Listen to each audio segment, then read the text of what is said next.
Hello everyone, my name is David and I'm the lead educator on this English for the Workplace course.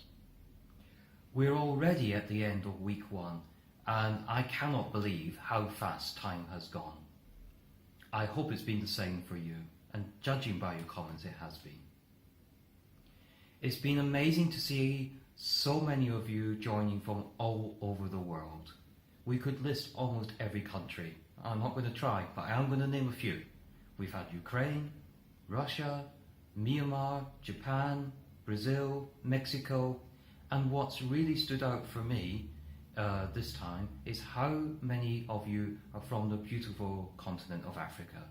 All over the continent, from the north in Egypt, down to Rwanda, we've had Sudan, Ghana, Nigeria, Cameroon, all the way south to Botswana and Zimbabwe. So big hello to you all, and I hope you're enjoying the course. What's really impressed me as well has been how not just we have a wide range of people, but how all of you have been interacting together. I think you've all watched our tips at the beginning of the week, the 7 tips of how to use the course, and you've been putting them into action. One just stood out for me. Anastasia asked, I have one problem. It's very difficult for me to start a conversation with foreigners. I'm very shy, even if I want to write a message. So maybe there's some ways to fix this. Well, so far, 10 people have already written to Anastasia giving their advice, which means, as someone pointed out, she's started a very successful conversation with foreigners. Maybe you have something to add to this conversation, or maybe you'd like to add something to another comment that someone has made. Please do so, because your classmates will really, really appreciate your involvement. Now, the main topic this week has been looking for a job. We started by looking at some useful language for talking about your preferences about a job, and particularly with verb forms followed by to or in. These can be quite problematic because there really isn't any great logic to follow here.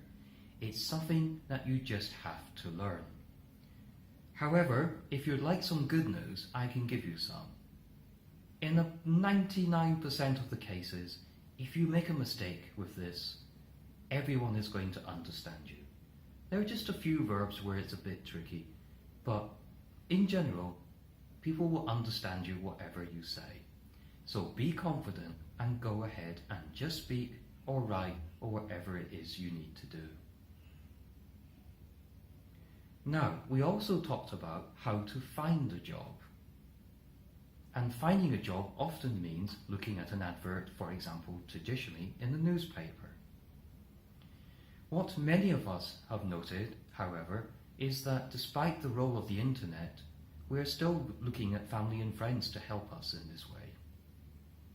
Now, in terms of the internet, Tatiana commented on the importance of special interest groups on the internet, and I think that is actually a really good idea.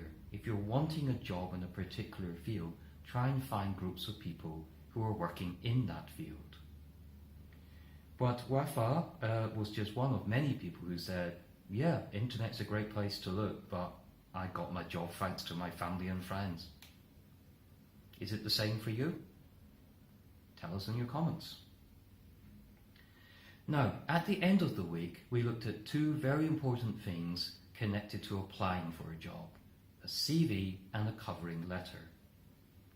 Now, looking at your comments, CVs around the world are not dramatically different, though there are a few small areas here and there. A lot of people talked about how long it should be, and I would certainly say in the Western world, certainly in the Western and English-speaking world, about maximum 2 pages. 1 page actually is ideal. If you write a very long CV, quite frankly, nobody will read it. But make sure those 2 pages highlight your most important features. Now, another thing that depends on country to country is the use of photos. Some countries this is expected, though, for example, in my country, United Kingdom, it's not so common. What I would say is, if you're going to include a photo, make sure it makes you look very professional. There's nothing worse than seeing a photo on a CV that you're thinking, well, that's fine for your friends on Facebook, but I'm not going to give you a job based on this. Now, a cover letter was something that was new for many, many people. Cover letter, as we explained on the course, especially on step 1.21, is something that goes with your CV when you apply. Many people said they hadn't heard of this before, but it's really important. I know many companies that wouldn't even read your CV if there's not an accompanying cover letter. Also, the cover letter is a great chance to sell yourself. So look at step 1.21, look at the advice we give, and try writing one yourself. Oh, and when you're done, remember the advice I said at the beginning about commenting and replying to people. Go and read some other people's letters and give them some feedback. What have they done well? And is there anything else they could have added? I think your classmates will really, really appreciate this help that you give them. Now, finally this week, one of the most exciting events, I think, was the Facebook Live. Sorry you couldn't all be there, but still, thank you for leaving questions for us on step 1.3. And if you were there live, well, thank you for the amazing questions you asked.